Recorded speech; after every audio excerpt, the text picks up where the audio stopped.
What's up, guys, and welcome to the Money Time Freedom Podcast. We got a very special guest here.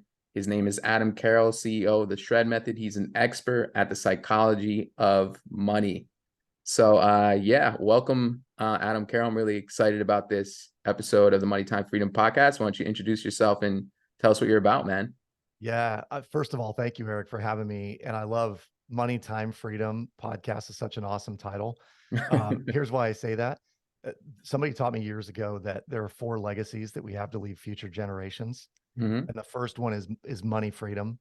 Money freedom leads to time freedom. Time freedom leads to relationship freedom, because when we have time, we spend it with people we want to spend time with. And Mhm. relationship freedom leads to service freedom. And so what I'm excited about with you is we're going to talk about all four today. You know, how do you create money, build time, create great relationships, and ultimately serve people the way you want to be served. Awesome. I love that. I think people need to hear a lot more about that. Can Yeah, you right on. have someone start that? Let's talk about that.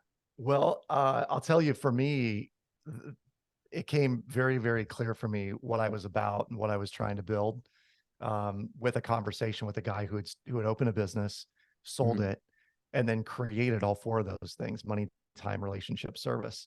But when we started dialing into how did he get there, he said, first, I had to get my mind right.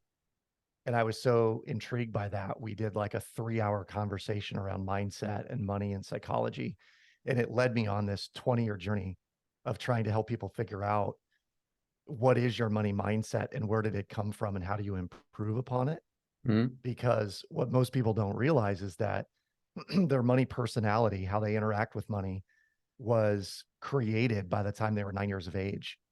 And if you think about that, most parents, when they have their kids, they're in their 20s, maybe, right? Some even in their teens. So if Yeah. you were 0 to 9 and your parents were 20 to 29 or 21 to 30, 21 to 30-year-olds don't have a lot of money anyway. And Right. so the messaging we get around money can often be fairly negative. Do you think that's a problem with society and our schooling system? Oh, it's definitely a component of it. I mean, take a look at public school, private school, you name it.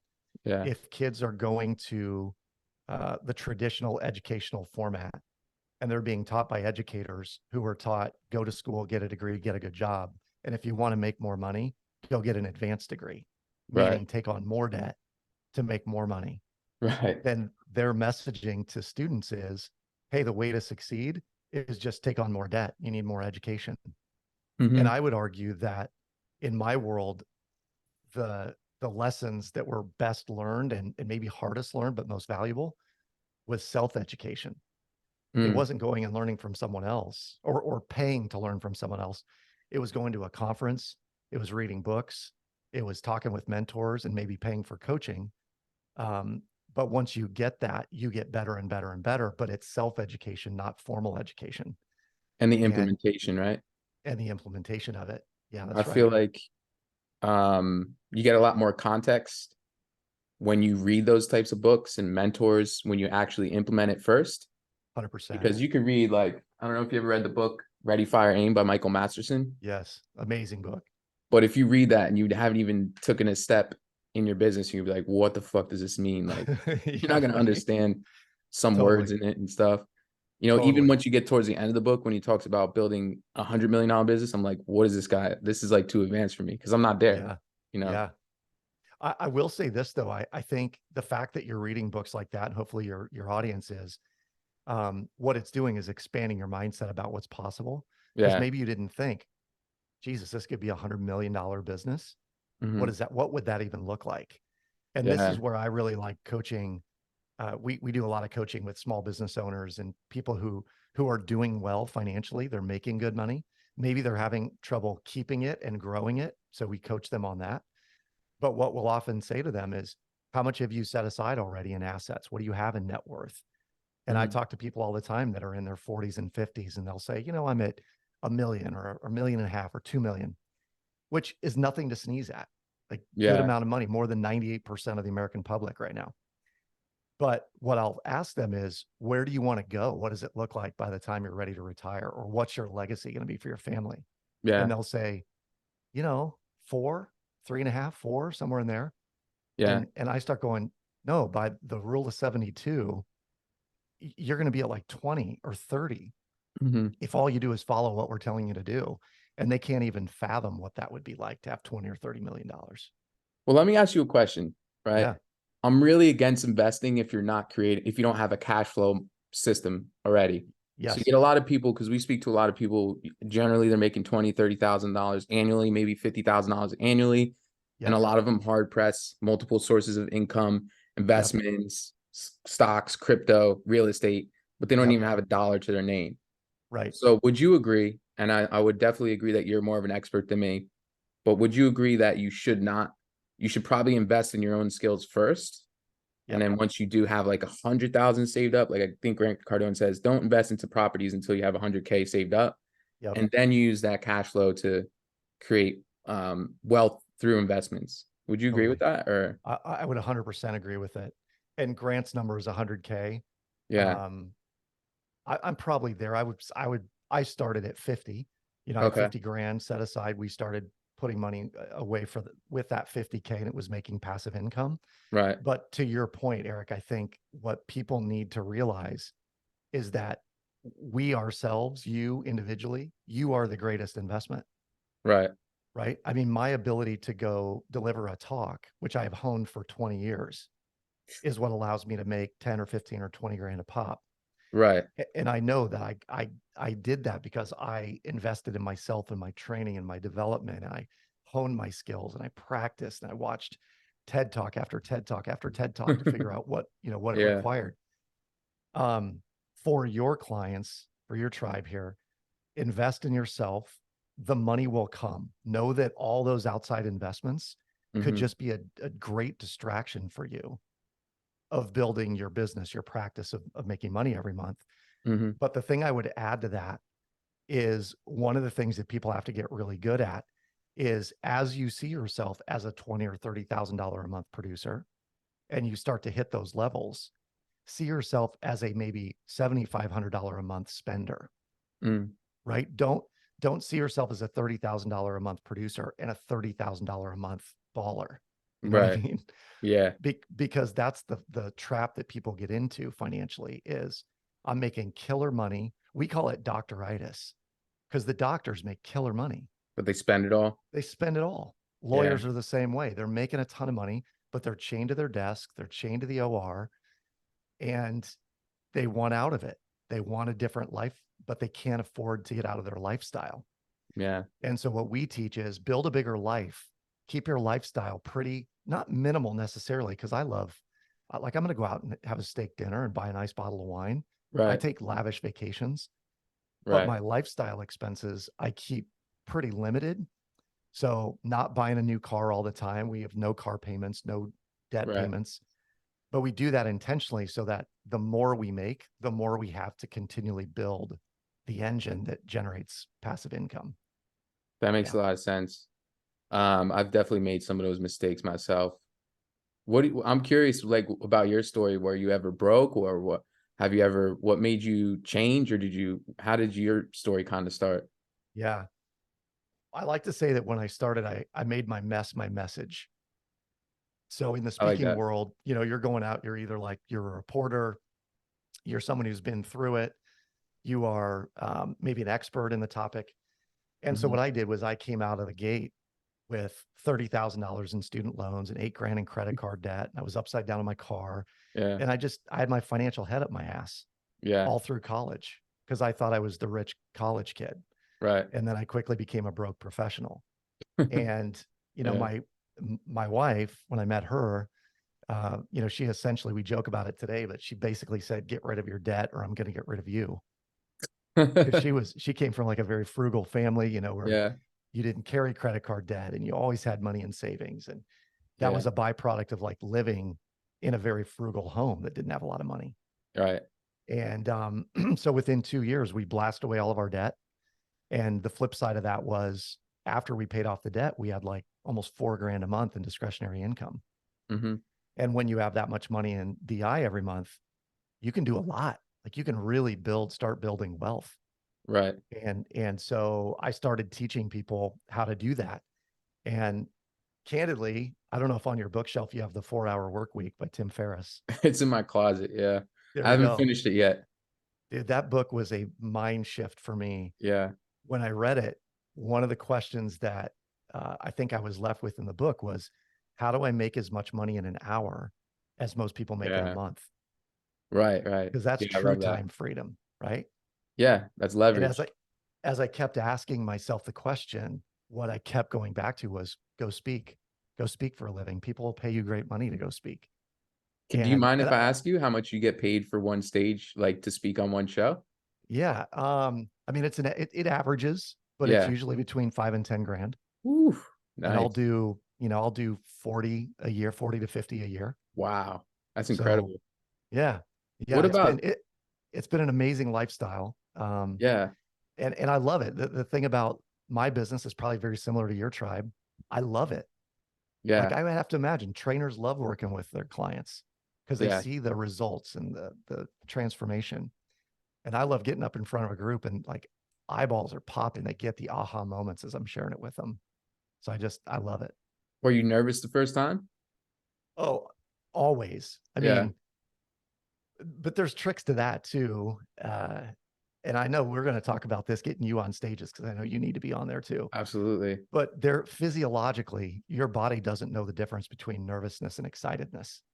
So when you're getting on a roller coaster that you've been like staring at for months wanting to ride, Yeah. and you get there, you could say, "Oh, I'm nervous," but nervousness and excitedness feel exactly the same way in your body.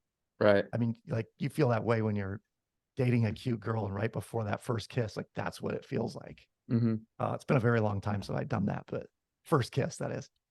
Um, Yeah. but that's the feeling. So in speaking, what I started doing was saying, oh, I'm so excited. I'm so excited. It wasn't nervousness. It was just like, I am so pumped to be on stage. And Yeah. so I have a routine, I'm like, this is my group. This is my stage. This is my room. These people are here to see me. I'm excited. I'm pumped.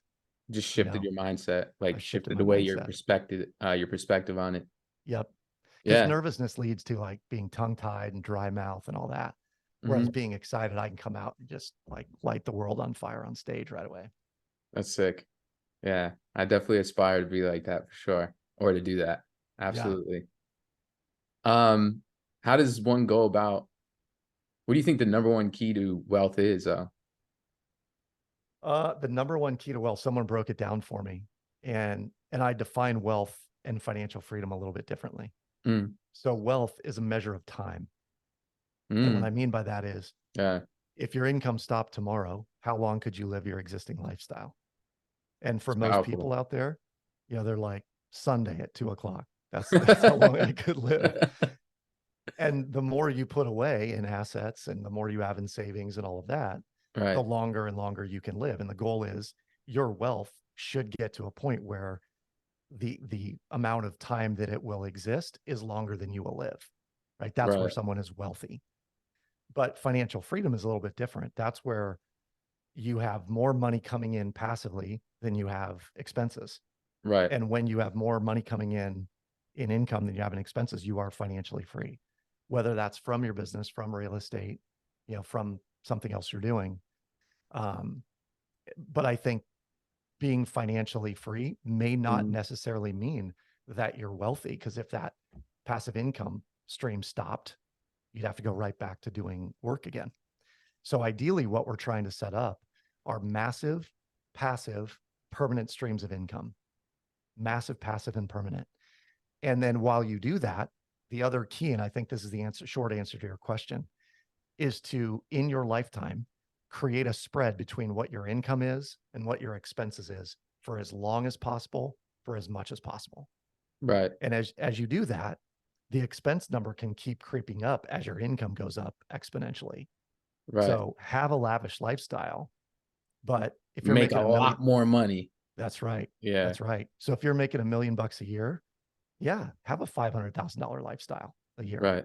because you got $500,000 to go put to work for you. Right. But don't have a $200,000 lifestyle on a $200,000 income, because you're Right. you're broke. You're broke. You're 1 month away from being broke with if everything goes south. Yeah. That makes a lot of sense. I think that's how most people live on a certain degree, whether you're making 3,000 a month or, like you said, $500,000 annually. Yeah, You're spending a whole $500,000 annually. You're pretty much in the same position as a person making $3,000 a month. Just a 100%. nicer house, That's like a exactly nicer right. coat to put on, basically. Totally. Yeah. And to that point, one of the conversations I had with a shred client the other day was, I said, what do you want out of this? Like, what are you trying to accomplish? And she said, I don't want to have to make this much money for the rest of my life. And what she Wow. was saying was, I'm working so hard to make the amount of money that I'm making just Right. to afford my lifestyle. I don't want to have to do this forever. Yeah. And what we offer clients is the ability to begin to minimize the expense level, but maximize your equity, your net worth, and your ability to create that massive passive permanent stream. So what do you think is the majority of the BS people are spending money on that they don't have to spend money on? Like Well, where is that layer that they're like, you don't need to do this? Is it it's like the cars? unknown. Is it Yeah. Here's the deal. I would say it's less about the lifestyle, the cars, the dinners out, the coffees. You know, people say, oh, strip out your lattes. Mhm. I kind of think that's bullshit, because Yeah, I'm going to spend $6 on a cup of coffee if I want. And if right. I do it 20 times in a month, it's not going to necessarily impact my ability to create wealth. Of course. It's more of a making money problem. That's exactly right. Yeah. And the idea of expenses, you know, we look at, oh, where am I spending money? But there's all these hidden holes in the boat. And the Mhm. two greatest expenses that we have in life are taxes, right? When you think about income tax, property tax, gas tax, food taxes, all Yeah. of the taxes that we're paying are a massive drain on our ability to make money. You have, there are ways, you have ways to minimize your tax liability. One of them is owning your business, Mhm. writing off as many quote unquote personal expenses as business expenses as humanly possible, Yeah. buying real estate and writing off depreciation and the interest expense on the debt and all of that. Uh-huh. But it leads to what the second greatest expense in life is, which is the interest expense on debt. And most people don't pay any attention to that, Yeah. because they go buy a home. And in Miami, I mean, I'm guessing what average homes, $750,000, maybe $500,000. I have no clue. I live in a little condo because of this thing that you're speaking of. Yeah, I want to make it more, a lot more than I spend. So totally, yeah. dude. You're doing it right. But Yeah. if somebody buys a $500,000 home and the banker goes, hey, congrats on your house, you're going to love it, your payment is only $3,000 a month or Right. $3,500 a month. But out of that $3,500 a month, guess how much goes to principal? How much is actually going to build their net worth or their equity? Mhm. Any guess? Do you have any idea? No clue. For the first 3 years, minimal of the mortgage, less than $200 to $250 a month is actually going into your principal. Wow. So out of 3,500, 3,300 is going out in either property taxes, insurance, No or way. That much? interest expense. That much. That's a big pile of BS. That's right. So if someone's making 10 grand a month, Yeah. 35%, 33% of their money is gone just like that in interest expense. Towards Uncle Sam, essentially. That's right. Uncle Sam or Uncle Scam is what I like to call the lenders on the mortgage side. And you know, not to vilify them because they've got a business Yeah. model, but what they'll do then is, you know, we'll dutifully make our mortgage payment for 3 years. And Right. then the Fed will magically step in and lower interest rates. And they'll go, good news, we can do a refinance for you. And so you refinance your loan to maybe a lower rate. Your payment goes down by 200 or $300, but all they do is reset the clock and you go right back to paying the majority of your payment in interest. Yeah. And what we're teaching people to do is, knowing this is true on your mortgage, our goal is to accelerate the amortization table of the mortgage so Mhm. that the majority of your payments going to principal sooner, so that you own more and more of your income and you're paying less and less in interest all the time. That makes sense. Yeah. And really, I think your first property should be an investment. It should be a property to make you money, not to live in, right? I could not agree more. And if you must live there, it ought to be either a duplex or a fourplex. Yeah, so you could at least pay your, what you're paying in there, Yep. at least break We've even taught on it. we've taught college students for years, hey, the first thing you do when you get out is you want to Yeah. go look for a duplex or a fourplex, because you can buy it owner occupied. So Mhm. put 3.5% down, live in one unit, have a roommate, and then everybody else is making your mortgage payment and then some. And then Yeah. if you use the shred method, you literally could be out of your mortgage in probably 3 years and Right. own the damn thing free and clear. There's And now so you many just got, people that make that yep, mistake, man. yep, yep, They just buy a house, they have a family, they're like, I want a house. It's like, why wouldn't you buy something that can make you money instead? They're like, why would you rent when you could own? It's because, like, not to mention that, but people don't account for all the problems that houses and condos have. The HOA fees, the water breaking, the heater totally. breaking, mowing, like fixing the lawn, fixing this, Yep. all the stuff that you got to do as a homeowner. They don't account for all those expenses either. So true. So true. Um, yeah. And that whole idea of like, why would I do that? I don't want tenants and blah, blah, blah is old programming. It's Yeah. someone who told them one time, like, you don't want tenants. You don't want to own real estate. It's a pain in the butt. Um, but again, going back to our earlier conversation, the investment in your business for your tribe, especially, Hmm. that's where the majority of your bang is going to come from. But Right. what we do with Shred is we teach people how using that income that becomes very, very consistent Yeah. and put through this method that's very efficient. Now You're that going to word build, shred makes a lot of sense to me.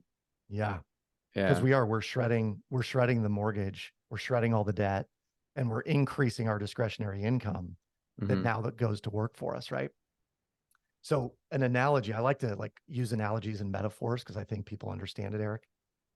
If you imagine a stoplight, a traffic light, and it's red, yellow, green, and you put that over sideways, you set it on top of your mortgage. Somebody who's in a 30-year fixed mortgage, the first 10 years is red light because the majority of your payment's going to interest. It's not going to principal. Right. The second 10 years is yellow light because a little bit's going to principal, a little bit's going to interest. Right. And the last 10 years is green light. Almost all of it's going to principal. And Right. our goal is just green light thinking. How do we get to green light as soon as possible so that the majority of your money going in is going to equity, building your net worth? And then we take that equity in chunks and we start putting it to work for us, making that massive passive permanent passive Beautiful. income. Yeah. So I'm curious just for the viewers, right? I trust you. I know who Adam Carroll is, so I know your credibility. Yeah. But for the viewers, people always have skepticism. Who's Adam Carroll, right? Like, Yeah. Yeah. so would you mind explaining where, your experience or who you've helped or how many people you helped or Yeah. how your credibility comes in? Totally. So I've delivered 1,000 paid gigs in my lifetime so far, well over Wow. multiple seven figures in speaking income. Holy crap. I've owned at one point we had 10 units of real estate. So not considerably high by some people's standards, but enough that we Mhm. were living, we had a lot of passive income coming in. We so far have helped well over 500 people in the shred method, and about somewhere between 50 and 60, we're nearing the 60 mark, have paid off their home entirely Wow. in the amount of time they've worked with us. I have a TED talk. Actually, I have two TED talks out there. One was at the London Business School that went viral. It's got about 6.5 million views, Holy and crap. it was all about me playing Monopoly, a game of Monopoly with my kids with Hmm. real cash. So we played a $10,000 cash game of Monopoly, Really? and I'd like to I see did that. it. I did a documentary on student loan debt called Broke, Busted, and Disgusted that aired on CNBC in 2017 and 2018. Hmm. And we crowdfunded that, raised, $67,000 in 45 days to produce a full-length feature documentary. And we ended up making like $400,000 on that deal when it was all said and done. Wow. Um, so I've done a lot in my world, but what I'm really about is helping people achieve freedom in their lives. Hmm. And that's what I'm super passionate about is Yeah. I want people to live the kind of life I do. And Right. so I work hard to share the message with as many people as possible to do exactly that. Same here, man. I totally agree with that. You definitely know your stuff. And for those listening, obviously he knows his stuff. Um, what about the mindset? Like, how does someone break that shitty freaking mindset that society gives us to stay broke? Yeah. How do they like, how do you shift that? It's first of all, it's very intentional. So you have to almost get surgical about identifying where the problem is, where the cancer started from, Hmm. and then surgically cutting it out one by one. So I'll give you some examples, Erica, where that might show up. you see someone drive by in a brand new luxury car, doesn't matter what it is, right? Hmm. And we all have our own proclivities. Like I love BMWs. Yeah. And before, what I used to see, I'd see a young, young guy or young chick driving a really nice, like an X7 or an M7, I like something that's those. I know it's Yeah. 120, $140,000, right? Brand new off the lot. Right. And my first gut reaction is to judge them. Oh, they're probably in debt, or oh, you know, what an a-hole, probably dad's money or whatever, right? Yeah. I started going, congrats to that person. They figured it out. That's awesome. Yeah. I Or wonder how he man, did it. I wonder how he did it. Or man, I hope that's free and clear. And Yeah. he's got some kick-ass online business. Yeah. I started changing the judgmental nature, because what you're saying ultimately when you judge someone for having a lot of money Hmm. is, oh, it must be nice, or Yeah. that guy's probably screwing people over to have it, or it's a negative downward spiral emotion that you're feeling, Hmm. as opposed to being like, oh, I wonder what they did to build the revenue to afford that, Right. or I wonder what kind of business they have, or wonder how much real estate they own. Yeah. And now you're planting a seed of abundance and prosperity. So Yeah. that's one thing. Two is, as you watch movies and TV shows, question why the rich person is always the villain. Yeah. I That's mean, a think big one. about Disney movies, especially, always the villain is the rich person. That's super weird now that you bring that up. Yep. Yeah. And I begin to question it. And when you question it, you're like, that's kind of bogus. Yeah. They're not all evil. This is not, there's a lot of people who do a lot of good in the world that have a ton of money. Right. And deep down, I And there's want a to lot of be, poor people that do some really bad things. that's It right. goes both ways. Yep, that's exactly right. But if you grew up hearing, oh, rich people are greedy, or Mhm. ill-gotten gains, or, those kinds of things, then your programming subconsciously is, don't trust people with money, don't trust people with money. And therefore you And you're won't have, doomed. And right. they program themselves to be doomed without having those same exact advantages that someone had, quote That's unquote. precisely it. That's Yeah. precisely it. And they'll make decisions to make that narrative true. Like, Right. I don't want to be evil or have ill-gotten gains or screw anybody for money. So Hmm. I lost money because I'm the loser, right? Right. I'm the one who gets scammed all the time. It's the same So thing with building an online fitness business. I totally agree with in a different way, but they already assume like, hey, there's no way I can build a successful online fitness business because I don't have the time. Because oh, this person must have had all the time. He doesn't have kids. He's more shredded than me. He had a yeah, huge following, so on and so totally, forth. totally. And I would guess it's probably the same for people they're coaching, right? Yeah. I don't have time to meal prep. I don't have time to work out. I don't have time to, Right. I'm always going to be the fat kid, or I'm always going to Genetics. have, Yeah. yeah, yeah. So I think that mindset around money is getting really curious about where do they come from. And there's two questions, technically three questions that I ask my clients when we coach them.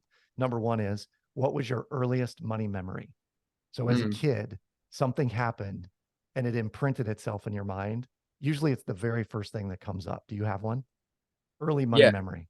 What I was it? I well, I know I can just always remember my dad saying my dad was a business owner, but it failed, and he always said, Eric, but he was a hard construction worker. He was the boss, but he was still working. So he said, Eric, work smarter than me, not harder than me. And I Yeah, always remembered that.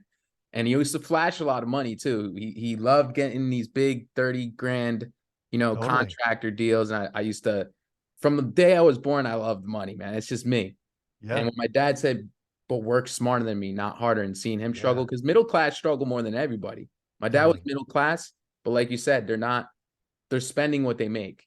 They got Yep, this big house, you know, $400,000 house. Basically, all their money's going to a mortgage, bills, electric, so on and so forth, the trucks, yep, overhead. And that was totally. my dad, right? Yep, And so he flashed his money, and I always loved it. And he said, "Work smarter than me, not harder," because yeah, we have a nice house, we got nice things, but we're poor. And yeah, yeah, that's what I yeah. remember. Do you remember how old you were when you had that memory or that interaction with your dad? Dude, I mean, I have no clue, but I can remember it happening in several cases where my dad mentioning he was poor as fuck. Yeah, And I was like, how? We got a nice house. We live in the yeah, suburbs. We're not in, Newark, New Jersey. right. And he's like, trust me, we're poor. He's like, we're not poor, but we're poor. This is what's interesting about that too. If that's your earliest money memory and you've loved money from the time you were young, Yeah. what he demonstrated to you was it's easy to make it. Hmm. And you've kind of played that out in your life. Like I would guess you're pretty good at making money. Yeah.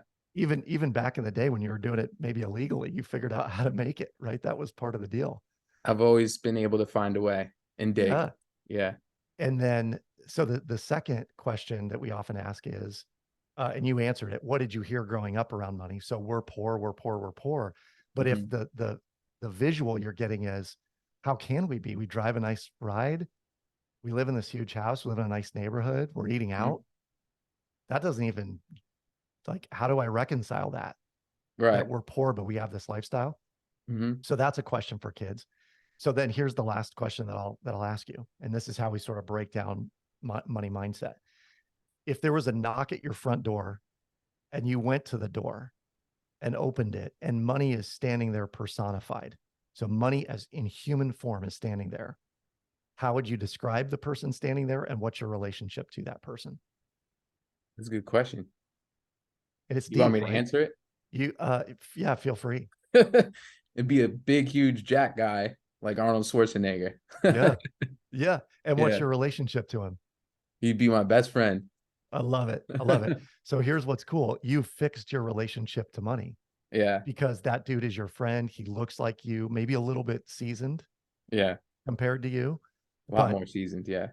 talented at making money, knows what it takes. That's who's at your door. What I hear from some people, Eric, is they'll go, oh, it's like this nameless, shapeless figure that I'm scared to talk to. And as I Yeah. move closer, it moves away. One dude said, it's like a hot chick on the other side of the bar that I'm afraid to talk to. Mm, And I'm really? like, yep.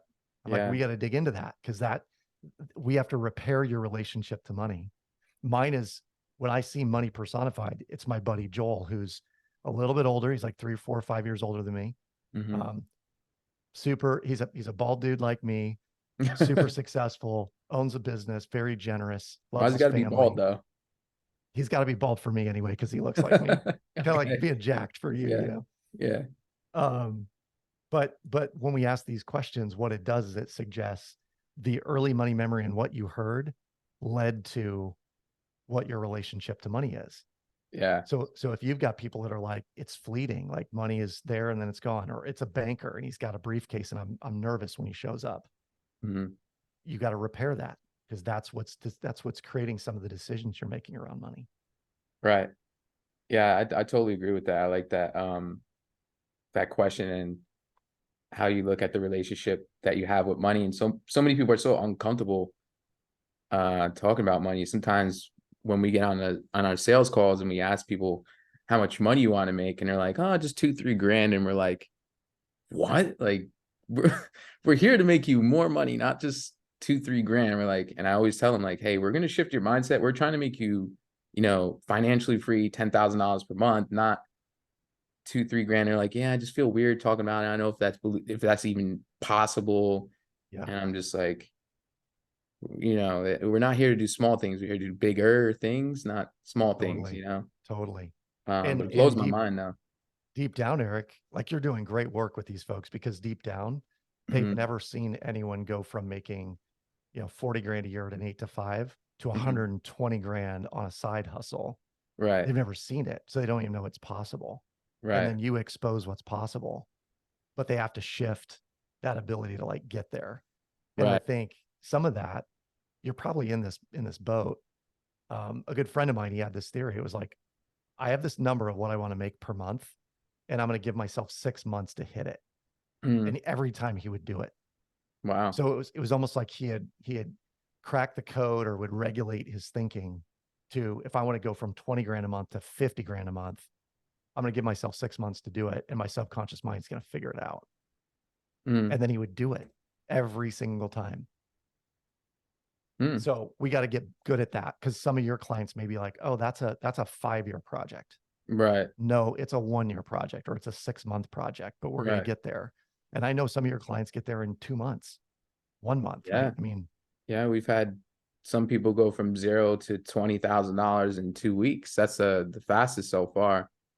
Amazing. He was a lawyer too. He was already making multiple six figures as a lawyer, but he Yeah. was just really tired of the time commitment of being a lawyer and it not being something that he loves. And ultimately, there's more leverage with the coaching business, as you know, Yeah. where you can make the same amount as a lawyer in less time frame and doing something that you enjoy more.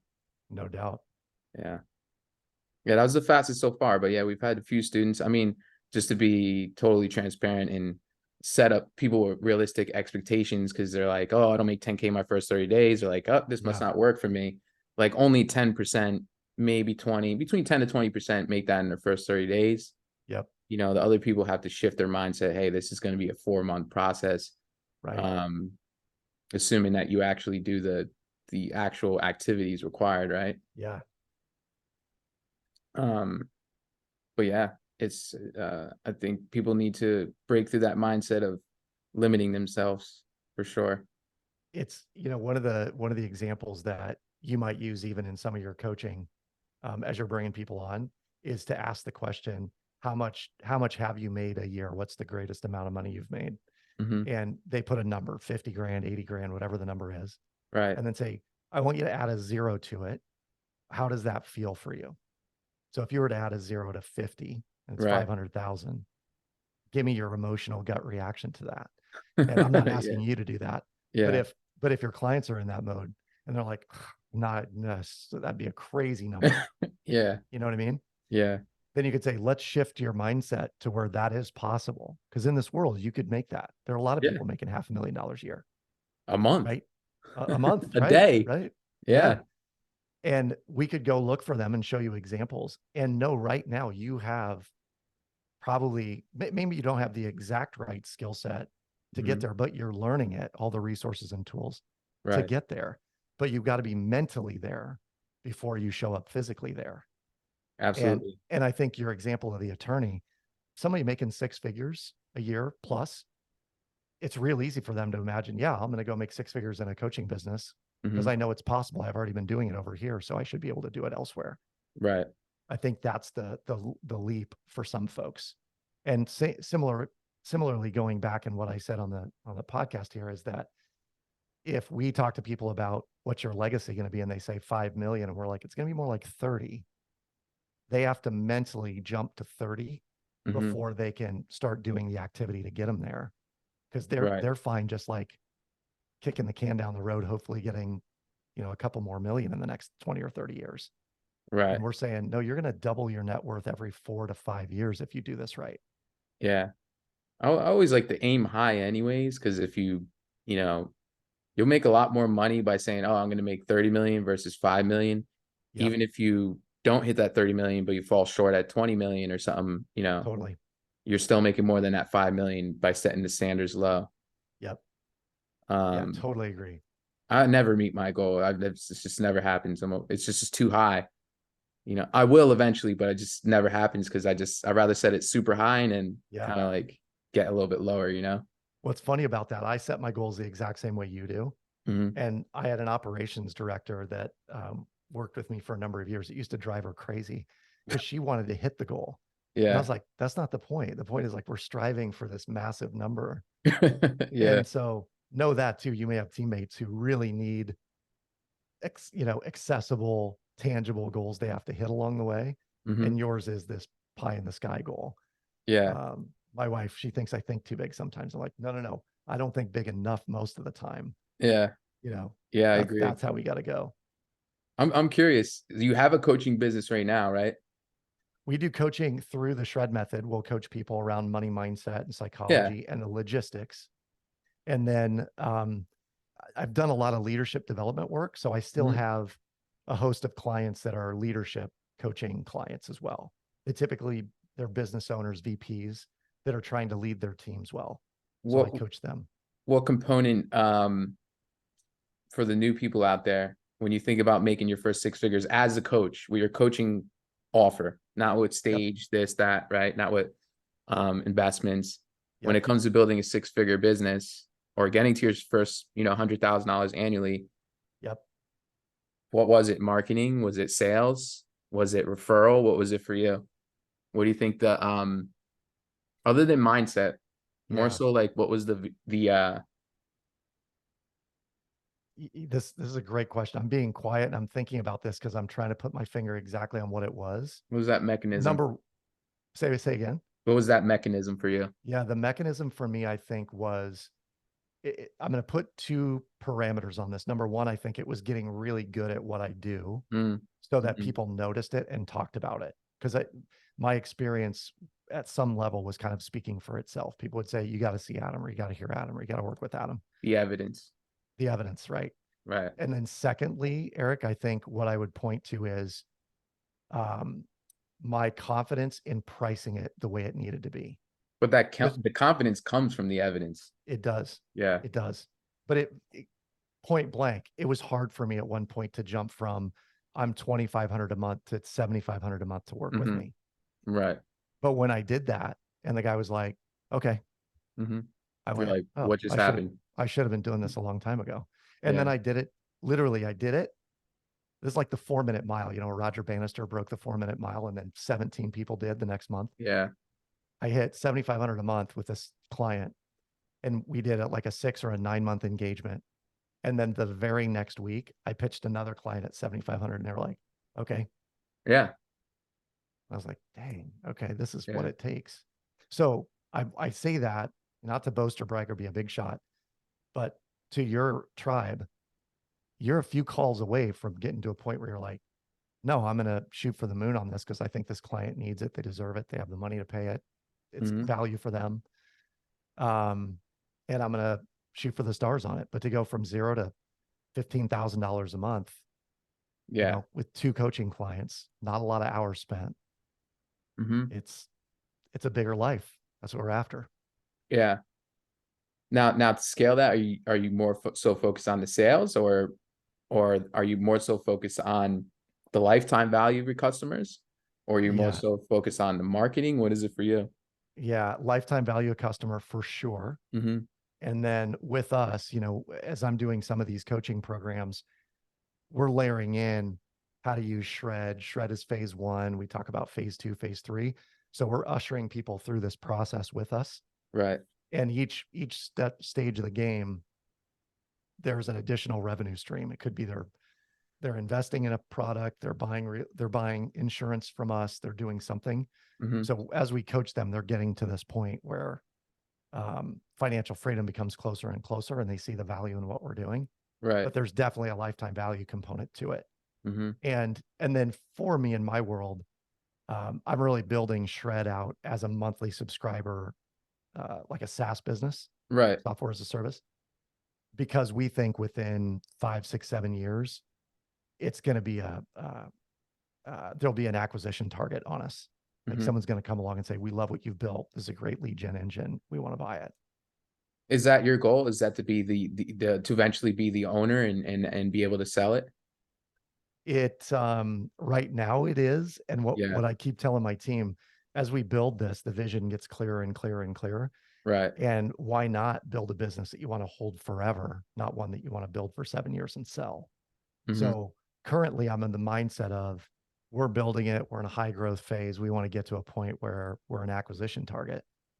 That being said, in 36 months, I may say, we're pivoting. I'm actually going to build this thing to be a legacy business. I want my Hmm. kids in on this. I want family members to join, you know, Yeah. that kind of thing. But I know beyond the shadow of a doubt, it'll be $100 million a year business in 10 years. Beautiful. Yeah, Yeah. It sounds like you have customers that last long, and you need customers that last long to get to 100 million. exactly. Um, and then like Ready Fire Aim says, you got to start focusing on kind of make it more corporate, hiring a lot of hiring, and Yes, getting the right key players in your business, CEO, COO, and all that stuff, totally. CMO, just the right key players to manage shit that you can't manage anymore. Totally. And then What delegation, right? Delegation yeah, becomes critical. what are you doing any paid ads? Are you doing just organic, mainly LinkedIn or Yeah, podcast? we are doing tons of podcasts. So we're actually doing a huge podcast push on other people's podcasts, and the goal was reciprocal links, SEO, Hmm. you know, getting the word out, hitting other people's communities. Okay. And then we're starting our own podcast, which is the Mastery of Money podcast. And Okay. that'll get started this fall, probably in September. And the goal there is we're just going to educate like crazy. And Right. the more we Value. educate, yep, add value, add value, add value. And then as people hear it over and over again, they're naturally going to come to the table and be ready to buy as opposed to have to be educated. Right. We're doing paid ads. Paid ads are working. It's generating a ton of traffic. On Facebook, Instagram. Primarily Instagram, and we have the Google network that's running for us right now. Okay. But I'm also then looking into doing YouTube ads and specifically targeting certain channels, certain clients, those kinds of things. Yeah. But we have a marketing roadmap that's about 3 years long, and we know exactly what we're trying along the way. Right. Campaigns that we turn on, turn off based on their success or failure. And there's a lot of failure, Yeah. as you Yeah. know. Yeah. And this was key. I don't know if paid ads are part of your strategy. It is. Yeah. But one of my good buddies who's built a lot of SaaS businesses, I said, Dana, I'm going to buy paid ads. Should I do 2,500, $5,000, 3,500? How much a month should I be spending on paid ads? Mm-hmm. And he's like, well, just know this. You are going to get kicked in the nuts over and over and over again. Yeah. And I go, okay. And he goes, so wear a nut cup. And I said, what do you mean by that? And he Yeah. goes, well, do you want to lose $2,000 a month or do you want to lose $5,000 a month Right. as you're figuring out what works, Yeah. So he gave me You have some, to. he gave me some good strategies on how to manage that and Track make the sure I'm KPIs and stuff. exactly. Yeah. Exactly. It's all about data, making data-driven decisions. Yep. It's really mainly about the copy and the creative though. Totally. Especially nowadays, you're just competing for eyeballs with other people in your market. Yep. So I think if you have a really good copy and creative, that it's right now is what's going to work the best. What we find works for our ads. I mean, we've had some ads that people won't even believe the numbers that we get. Like we're talking about like 30x ROAs. Holy cow. Yeah, like we'll spend like $500 and make like $30,000 and collect the No cash. way. Yeah, but then we'll have like 10 other ad sets shit on us and kick us right in the nuts. Right. So it kind of like lowers that 30x, but we'll have one ad do really good and then a couple of ads do really shitty. And that's just the game of marketing. With paid ads, Totally. that kind of sucks. And then what sucks is when your Facebook account gets shut down. That's a terrible experience. Have you experienced that yet? Oh yeah, I got kicked off of Facebook 2 years ago. Okay, yeah. Yeah, and I don't even know why. They still haven't gotten any firm reason why that happened. What about I think the organic side? You're so good at communicating and stuff. You should be I feel like you would crush it with some organic stuff, man. yeah, we actually do get quite a bit of organic traffic, and the goal is to Okay. continually expand that. Mm-hmm. So I'm going to start doing just a ton of YouTube videos. Okay. And just churn out content that's educational and teaching business owners how to, Yeah. How to use our method, but ultimately lessons that we've talked about even on the show, in terms of building wealth and the difference between income and wealth building and all that. Yeah. Alex Hormozi style, chop up the YouTube videos into shorts and distribute it. Yeah, that's what we exactly do too. Right. Yep. Yeah. Awesome, man. Yeah. What else do we want to tell the audience? Well, if any of this is intriguing to people, my goal is to help business owners get free. Mm-hmm. And so you love your business, keep making money. Right. I know you want to build assets and create permanent, massive passive streams of income. We love helping people with that. So if this is intriguing to anybody, check out theshredmethod.com. Mm-hmm. And we've got a masterclass there you can watch, and feel free to book a 20-minute demo call with us where we'll run your numbers and show you what's possible. What about where can people find you on Instagram? Yeah, find me on Instagram, adam.carroll, Carroll, adam.carroll. I'm there posting quite a bit. And I'm going to start doing a ton more of that. You've really inspired me, Eric, and what you're doing on Instagram. You have to, man. Yeah. I mean, just look at I can smell that you listen to Alex Hormozi. Totally. I feel like you do. And look at what he's done to build his business. And he's putting more of his marketing efforts towards organic versus paid advertising, because I mean the reach is just beyond imaginable for free. No doubt. No doubt. And like what we do is we just like this podcast, we'll chop it into like 5, 10 reels. I have my editing team do it. Same Yep. thing with the YouTube videos. We'll make it one YouTube video and we'll create like 90 posts, carousels, tweets, all sorts of stuff. It's just a volume game, right? Like volume negates luck. You know what I mean? Yes, totally. That's what we do. Dude, that's awesome. Who do you use for your agency?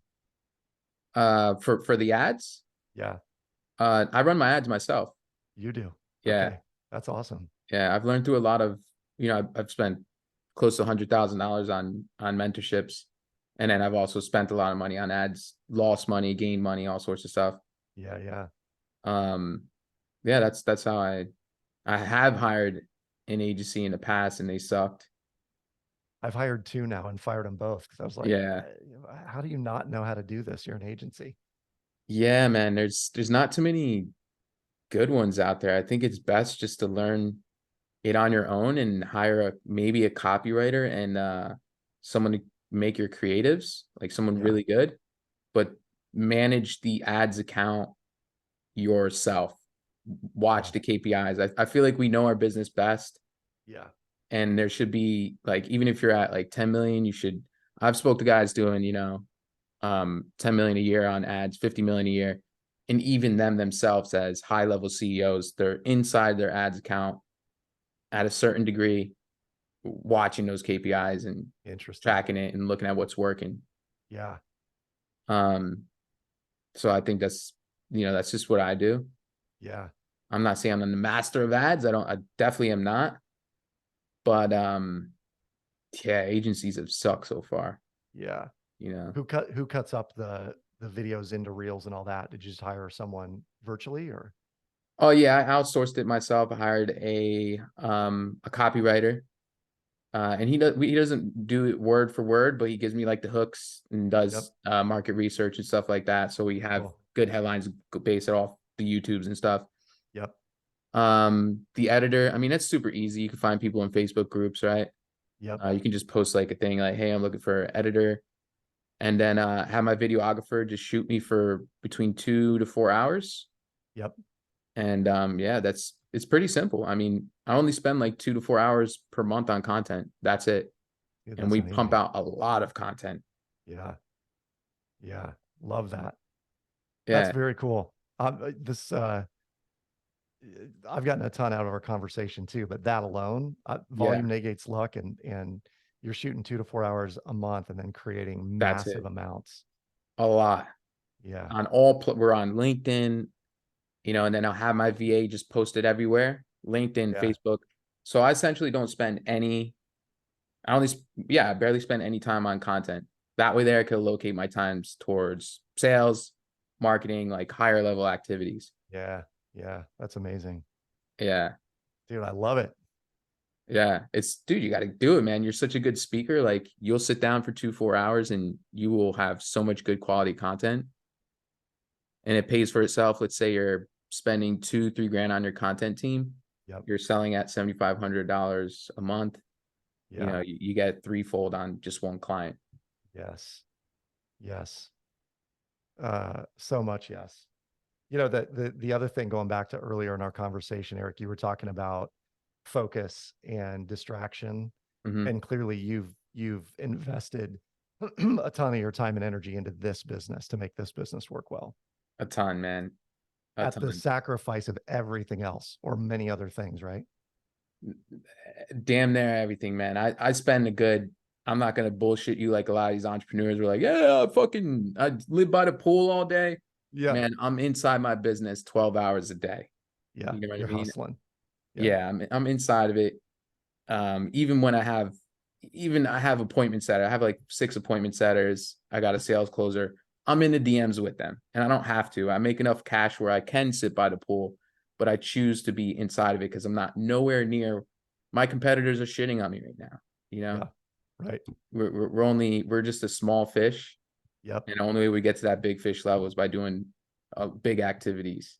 Yeah. So, and just by reading, like I said, that book, Ready, Fire, Aim, it does not get like it does not get easier for a while. I mean, it's easier now, but it does not get total freedom for quite a while. You know what I Yeah. mean? it's pretty hard to step completely out of your business. I agree. And again, going back in the show, that idea of wealth and wealth is a measure of time and all that stuff.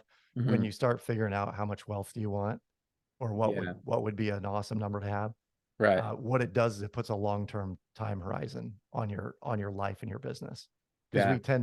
we tend to overestimate what we can do in 1 year, and we Right. underestimate what can be done in 3 or 5 or 10. Right. But Yeah. when that time horizon's there, you're like, no, this is a 10-year. I'm going to keep plugging, keep building, keep growing. Yeah. You'll wake up 10 years from now and be like, oh, damn, this is what this became. Yeah, they say the most successful people think in terms of decades, not years. Yep. Yep. Um, you know, 10-year time spans that are the big wealth builders. They think in 10 years, decades, right? 100%. I think most people, like you said, they underestimate either how long it takes to get from A to Z, or they're just not doing enough of it. Yep. You know, a lot of people will fail like, oh, I didn't make $10,000. I didn't make six figures this month. And then you look back at the things you did, like even I mean, one of the biggest things that got me out of poverty was saying, my fault, right? Is saying Mm. this is my fault. So when I get to the end of the month and I'm like, okay, why didn't we make $200,000 this month, right? Because I've never actually hit that number. We've crossed 100K, but we haven't hit 200. And I'm like, why haven't we hit this number? I'm like, why me? You play the why me game. Yeah. Yeah. Why is this person, my competitor, doing it, but not me? Yep. I'm just as good as him. And you're like, Totally. well, let's peel that onion back and look at what we did not do. And I'm like, Yep. well, fuck, we didn't do enough of this. This is just Yep. volume, taking responsibility. Yeah. That's a powerful lesson. I mean, that's true Absolutely. in marriage, for crying out loud. Yeah.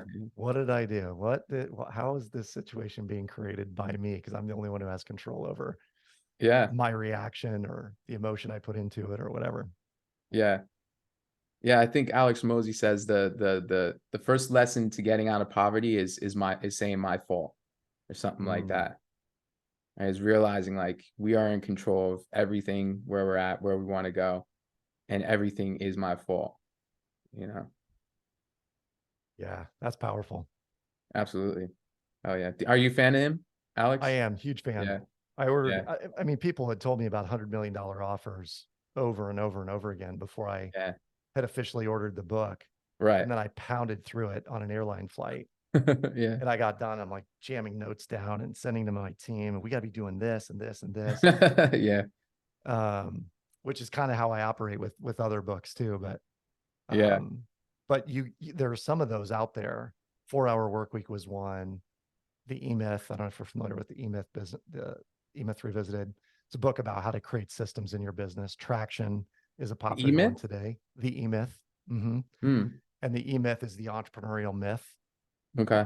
Your dad may have fallen into this a little bit, but the entrepreneurial myth in America is that most small businesses are started by an entrepreneur, which Hmm. is false. Most small businesses are started by a technician who suffers from an entrepreneurial seizure. Right. So it's the contractor or the roofer, as an example, who's like been laying shingles for years and years and years for a crew. Right. And it's like, screw this guy. I'm going to go hang a shingle and hang a shingle, so to speak, and do this on my own. Hmm. And so they start a business doing it. But the fatal assumption is that they think because they know how to run the business Right. or they know how to do the technical aspect of the business, they in turn know how to run a business that does the technical work. Oh, okay. Right. Yeah. I've heard So it's like something along the lines of that before. somebody who says, no, I'm a great trainer, Yeah. but do you know how to run a business of training? So Right. yeah, you can coach people, but you know how to run the business around that? Or are you going to, bomb your company because you spent too much and didn't keep good books and didn't pay taxes and so on and so forth? Right. Yeah. Yeah. But there are some of those books out there, $100 million offers being one of them, that feels very formulaic and prescriptive. Like just Right. do this and you'll get there. Right. And you could put all other books away and just follow that as a guideline and Yeah. achieve success. Yeah. You really could. It goes back to reading books after the implementation so you get more context on it. Yeah. If you just read that book and you never built a business, I mean, it's going to give you some type of idea, but all the information in the world is not going to help you guys if you do not implement That's your biggest teacher in the world is Yep. implementation. I like to tell my clients, like, hey, like, you could find the shit we give you in our course, that information on YouTube for free. I'm sure we could learn what you know on YouTube for free. No 100%. offense, right? 100%. But they are not, you're not giving them just the information. You're teaching them the implementation. Yep. Especially when you put your money where your mouth is. Yep. When you invest is when you actually start doing the things that most people already know they need to do. Yeah, Right. we've tried giving away free programs before. No one Right. takes them. Never works. Yeah. Never works. Yeah. Never, ever, ever works. I do And give it away for free. I've dropped 10 grand, 20 grand on programs before that I think if it had been 1,000, it probably would have stayed a video link on my, Yep. you know, my browser that I never clicked into, but it was 20 grand. I'm like, I am invested. I'm here. I'm going to Yeah. do this. And it made a world of difference. 100%, man. You got to pay to play. People pay attention to what they pay for. It's just like fitness. Everybody knows that they need to eat less food and work out more. Everybody knows to lose weight. It's not a hard concept. It's not rocket science. You know, you need to stop eating less cheeseburgers and Doritos and Coca-Colas and just exercise a little bit more. Yeah. So when you hire an online fitness coach and you pay him $2,000, you're paying him for the implementation. Their skin is in the game. Right. You know, they already know, like, okay, work out. I can find it on Google for free. You know? I love it. Yeah. My friend, he was a former business partner of mine named Chad Carden. He had this saying that the best selling, he was going to write the best selling weight loss book of all time. And it was going to be a 2-page PDF that was called Shut Your Pie Hole and Get on the Treadmill. Yeah. That was it. Do the work, man. Do the simple stuff. Yeah. That's all it's about. Well, awesome, man. I don't want to take up too much of your time. Really appreciate your time. It's been a great, probably the best podcast we've done so far. And you're an absolute stud, man. You're a total rock star, man. So it's been a pleasure. My pleasure having you on the podcast. So before we go, is there anything else you want to close out on? You know, this kind of goes hand in hand with what we've been talking about, and particularly your comment about it's my fault. And, you know, if we take fault in where we're at, the saying that I'm really fond of, I have it on my wall over here in my office, but it says that our lives are perfectly engineered for the results we're currently getting. And if you think about that, people don't like where they're at. It's been all of the decisions they've made up to that point that's got them there. So whatever results we have, our lives are perfectly engineered for that. And that means we have to re-engineer whatever our life looks like to get the kind of results we want. That's right. I like that a lot. All right, guys. Well, this is the Money Time Freedom podcast. Again, Adam, it's been a pleasure. Thank you so much for showing up and giving us your time today. Eric, if you guys are a business owner who wants to stop being a 7-figure broke business owner or multiple 6-figure broke business owner and start making your money work for you, then definitely go check out the Shred Method. Definitely check out Adam.Carroll, I think it is on Instagram. Yeah. Because this guy knows his stuff. And we'll see you on the next one. Bye, guys.